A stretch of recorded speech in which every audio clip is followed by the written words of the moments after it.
وہ جو آخرت کا گھر ہے ہم نے اسے ان لوگوں کے لیے تیار کر رکھا ہے جو ملک میں ظلم اور فساد کا ارادہ نہیں رکھتے،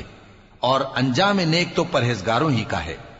جو شخص نیکی لے کر آئے گا اس کے لیے اس سے بہتر صلہ ہوگا، اور جو برائی لائے گا تو جن لوگوں نے برے کام کیے ان کو بدلہ بھی اسی طرح کا ملے گا جس طرح کے وہ کام کرتے تھے۔ اے پیغمبر، جس اللہ نے تم پر قرآن کے احکام کو فرض کیا ہے وہ تمہیں پہلی جگہ لوٹا دے گا۔ کہہ دو کہ میرا پروردگار اس شخص کو بھی خوب جانتا ہے جو ہدایت لے کر آیا، اور اس کو بھی جو کھلی گمراہی میں ہے۔ اور اے نبی، تمہیں امید نہ تھی کہ تم پر یہ کتاب نازل کی جائے گی مگر تمہارے پروردگار کی مہربانی سے نازل ہوئی، سو تم ہرگز کافروں کے مددگار نہ ہونا، اور وہ تمہیں اللہ کی آیتوں کی تبلیغ سے بعد اس کے کہ وہ تم پر نازل ہو چکی ہیں روک نہ دیں، اور اپنے پروردگار کو پکارتے رہو، اور مشرکوں میں سے ہرگز